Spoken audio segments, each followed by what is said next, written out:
الحمد لله رب العالمين أما بعد فأعوذ بالله من الشيطان الرجيم بسم الله الرحمن الرحيم يا أيها الذين آمنوا كتب عليكم الصيام كما كتب على الذين من قبلكم لعلكم تتقون وقال النبي صلى الله تعالى عليه وسلم الصوم جنة أو كما قال۔ میرے محترم بھائیوں اور بزرگوں، اللہ تعالیٰ نے اس کائنات کو مہینوں اور دنوں میں تقسیم فرمایا ہے۔ دنوں میں جمعے کے دن کو افضل قرار دیا ہے اور مہینوں میں رمضان کے مہینے کو سب سے بہترین اور عمدہ قرار دیا ہے۔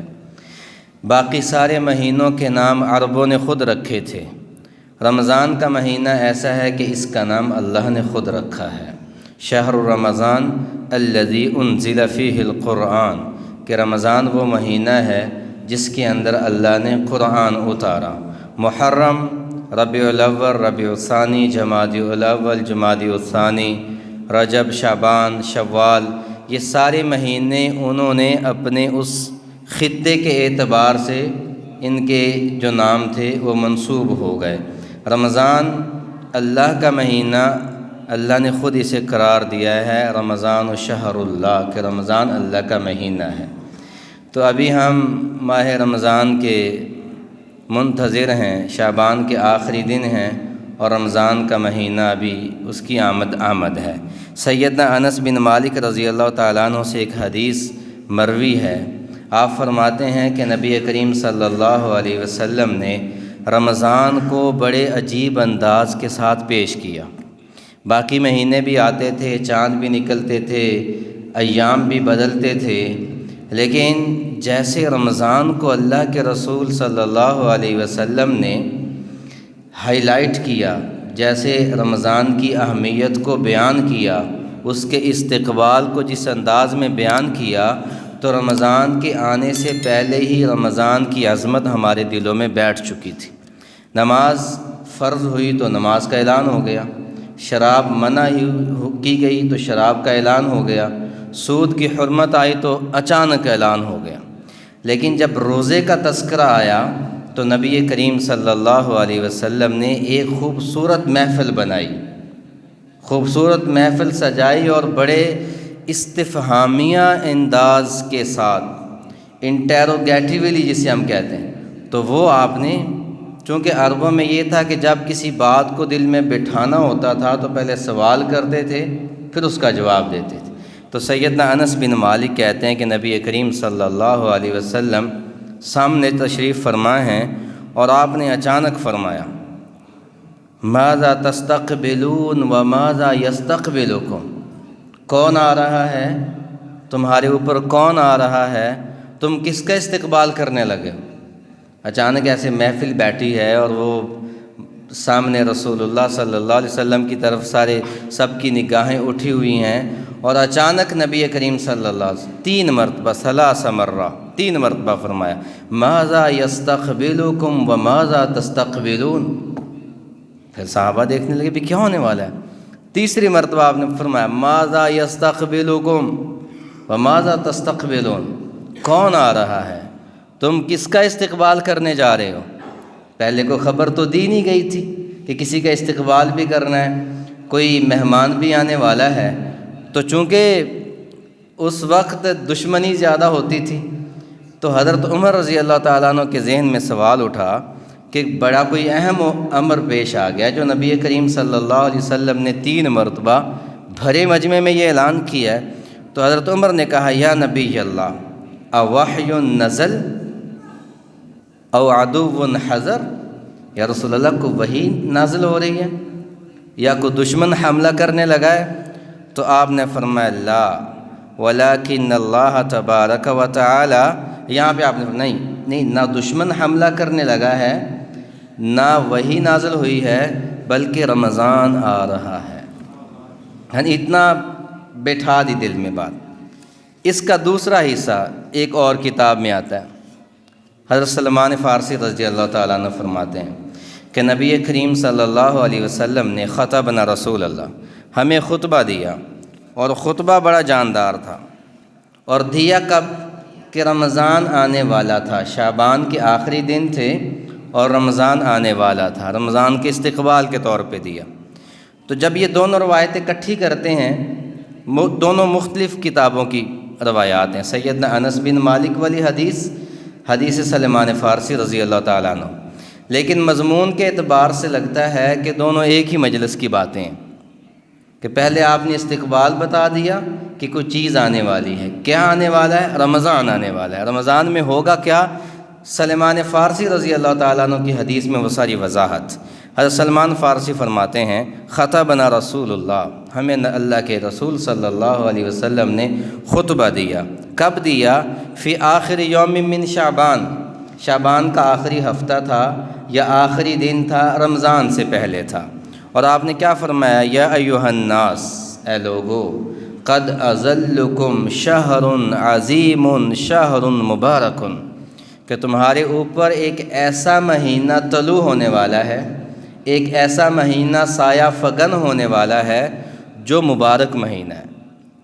اس کا مطلب یہ کہ یہ پہلے رمضان کی باتیں ہیں ساری، ہر رمضان میں تو یہ باتیں رپیٹ نہ ہو۔ نبی کریم صلی اللہ علیہ وسلم کی زندگی میں 9 رمضان آئے اور 9 کے 9 گرمیوں میں تھے، یعنی جب روزہ فرض ہوا 2 ہجری میں تو تاریخ بتاتی ہے یا اگست کا مہینہ تھا یا ستمبر کا مہینہ تھا، اور 9 رمضان نبی کریم صلی اللہ علیہ وسلم نے اپنی زندگی میں دیکھے تو یہ 10 دن آگے بڑھتے گئے، اگست کے بعد ستمبر ہے، اکتوبر، نہیں پیچھے ہٹتے گئے، تو آخری رمضان جو نبی کریم صلی اللہ علیہ وسلم کی زندگی کا تھا وہ جولائی کا تھا، فل گرمی کا مہینہ، اور 9 کے 9 رمضان جو تھے رسول اللہ صلی اللہ علیہ وسلم نے وہ گرمی کے روزے رکھے، اور صحابہ نے فقر و فاقہ کے ساتھ روزے رکھے، جنگوں میں روزے رکھے، تو کسی نے کوئی عذر پیش نہیں کیا تھا کہ جی کھانے کو کچھ نہیں ہے، کہ جی اب تو سفر ہے کیا کریں گے،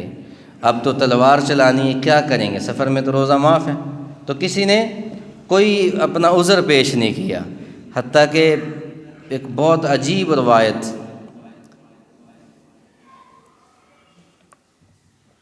جنگ یمامہ کے حوالے سے تاریخ بتاتی ہے کہ جنگ یمامہ ہو رہی ہے۔ یہ جنگ یمامہ جو تھی یہ سیدنا ابو بکر صدیق رضی اللہ تعالیٰ عنہ کے زمانے میں بہت خوفناک جنگ تھی مسیلمہ کذاب کے ساتھ۔ اب صحابہ کا لشکر تھا 12,000 کا، اور مسیلمہ کذاب جس قلعے میں بند تھا، بنو حنیفہ ایک پورا قبیلہ اس کے ساتھ تھا، اس کا لشکر تھا 1,00,000، صحابہ 12,000 مقابل لشکر 1,00,000۔ صحابہ کا جو لشکر تھا یہ 2 حصوں میں تقسیم تھا، مدینہ والے الگ جھنڈے کے نیچے تھے، مکہ والے الگ جھنڈے کے نیچے تھے۔ مدینہ والوں کا جھنڈا سعد بن مالک کے پاس، اور مکہ والوں کا جھنڈا سالم مولا ابو حذیفہ کے پاس۔ سالم مولا ابو حذیفہ پہ یہ سارا واقعہ ہے۔ سالم مولا ابو حذیفہ رضی اللہ تعالیٰ عنہ وہ ہستی ہیں جو مسجد قباء کے سب سے پہلے امام تھے، ان کی اقتدا سیدنا ابو بکر میں رضی اللہ تعالیٰ عنہ نے بھی نماز پڑھی، حضرت عمر نے بھی نماز پڑھی، تو یہ تھے تو غلام لیکن امام تھے قباء کے، تو ان کے ہاتھ میں جھنڈا تھا۔ کسی نے کہا کہ تم نے ایک غلام کو جھنڈا دے دیا ہے، کہیں یہ جھنڈے کو گرا ہی نہ دے، تو مقابلہ بہت سخت تھا۔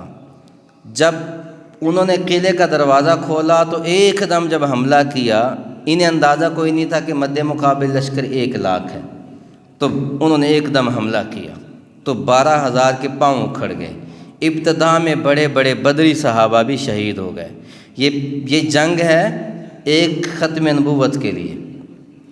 تو سالم مولا ابو حذیفہ رضی اللہ تعالیٰ عنہ کے پاس جھنڈا تھا، یہ ایک ہاتھ میں جھنڈا ایک ہاتھ میں تلوار، اکثر صحابہ کے واقعات ایسے ہیں۔ تو جو دشمن ہوتا تھا وہ حملہ کرتا تھا جھنڈے والے ہاتھ پہ، جھنڈے کو گرانے کے لیے۔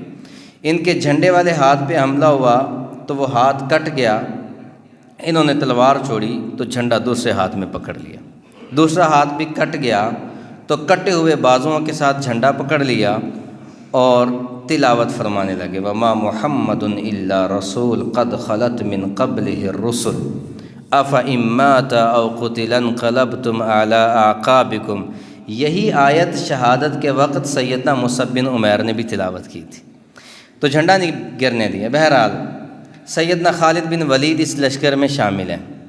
جب پہلا حملہ شکست میں بدل رہا تھا تو خالد بن ولید رضی اللہ تعالیٰ عنہ نے آواز دی، ثابت بن قیس بن شماس، سعد بن مالک اور بڑے بڑے صحابہ کو، تو 4 صحابہ اکٹھے ہوئے۔ انہوں نے کہا کہ لگتا ہے کہ آج میدان ہاتھ سے جا رہا ہے، کہیں فتح ہماری شکست میں نہ بدل جائے، تو کیا کریں؟ تو پھر مشورے سے انہوں نے دوبارہ حملہ کیا۔ دوبارہ جب حملہ کیا تو وہ جو شکست تھی وہ فتح میں بدل گئی۔ مسیلمہ کذاب بھی قتل ہوا، پورا بہت لمبا واقعہ ہے، میں مختصر کرتا ہوں۔ فتح جو تھی اللہ نے شکست کو فتح میں بدل دیا، فتح ہو گئی۔ امیر لشکر نے کہا کہ اللہ نے اب فتح دے دی ہے، تم دیکھو جو صحابہ شہید ہو گئے ان کو الگ کرو، جو زخمی ہیں ان کو پانی پلاؤ، جو زخمی ان کو پانی پلاؤ۔ تو 2 صحابہ، ایک لاشوں کو دیکھ رہا ہے، ایک کے ہاتھ میں پانی کی مشک ہے، وہ دیکھتے دیکھتے دیکھتے جب پہنچے سالم مولا ابو حذیفہ کے پاس۔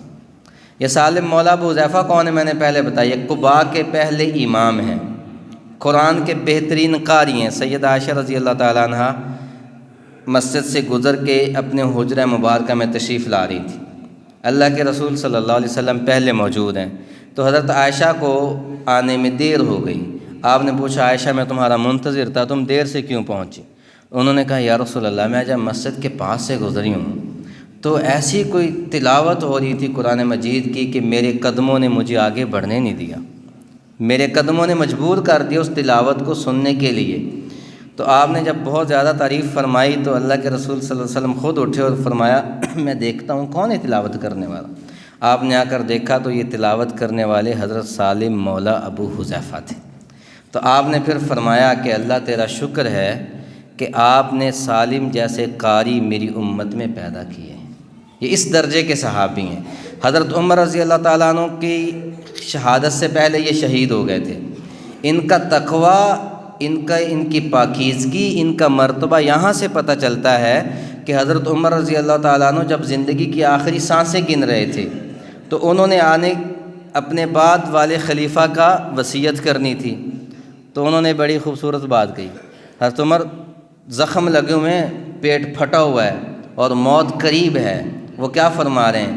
فرما رہے ہیں کہ کاش آج سالم زندہ ہوتا تو مجھے خلیفہ کا انتخاب کرتے میں سوچنا نہ پڑتا کہ میں ڈائریکٹ سالم کا نام ہی لے دیتا، اس درجے کے حسابی۔ خیر جب ان کے پاس پہنچے، دونوں کٹے ہوئے بازو ہیں اور لت پت پڑے خون میں، تو جب ہلایا تو سانسیں باقی تھیں، تو وہ پانی والا پوچھتا ہے پانی پلاؤں؟ انہوں نے کہا پہلے یہ بتاؤ کہ ہوا کیا ہے، فتح ہوئی یا شکست ہوئی؟ تو وہ بتاتے ہیں کہ اللہ نے فتح دی ہے۔ تو یہ خوش ہوئے، مسکرائے۔ تو انہوں نے کہا پانی پلاؤں؟ کہا نہیں پانی نہیں پینا۔ کیوں نہیں پینا؟ کہا میرا آج روزہ ہے، یہ روزہ ہے۔ یعنی جنہیں پتہ تھا ہے کیا، انہوں نے یوں بھی رکھ کے دکھایا، فرض کوئی نہیں، رمضان کوئی نہیں، میرے پاس دلیلیں ہیں، میں نے دکان چلانی ہے، ذمہ دار کہتا ہے میں نے گندم کی کٹائی کرنی ہے، مسافر کہتا ہے میں نے سفر کرنا ہے، شوگر والا کہتا ہے میری شوگر ڈاؤن ہو جائے گی، بلڈ پریشر والا کہتا ہے جی وہ یوں ہو جائے گا۔ ہمارے پاس تو بہت ساری دلیلیں ہیں، جواب ہیں، لیکن ان کے پاس کچھ بھی نہیں سوائے اس کے کہ رسول اللہ نے فرمایا تھا کہ روزہ کیا ہے، فرمان کی طاقت ہے۔ اللہ اکبر۔ تو انہوں نے پھر فرمایا کہ یہ ڈھال ہے، اس میں پانی ڈال دو، اگر زندہ رہا مغرب قریب ہے تو میں افطاری اسی پانی سے کروں گا، سانسیں باقی نہ بچی تو رسول اللہ کے دسترخوان پہ افطار کروں گا۔ تو تاریخ بتاتی ہے کہ افطاری سے پہلے ہی سانس روانہ ہو چکے تھے، دنیا سے جا چکے تھے۔ تو حضرت سلمان فارسی کہتے ہیں رسول اللہ صلی اللہ علیہ وسلم فرمایا تمہارے اوپر ایک ایسے دن، ایسا شہر مبارک سایہ فگن ہونے والا ہے۔ وہ کیسا ہے؟ وہ شہر مبارک ہے، اس میں ہے کیا؟ فیہ لیلۃ، ایک رات ہے۔ وہ رات کیسی ہے؟ خیر من الف شہر، 1000 مہینوں سے بہتر ہے۔ جس نے وہ ایک رات پا لی گویا اس نے 1000 مہینے عبادت کے ساتھ گزار دیے۔ اور وہ کیسا ہے؟ جعل اللہ صیامہ فریضہ، اس مہینے کے اندر اللہ نے روزہ مسلمانوں پر فرض کیا ہے۔ وقیام لیلہ تطوعا، اس مہینے کی راتوں کو قیام کرنا فائدہ ہی فائدہ ہے۔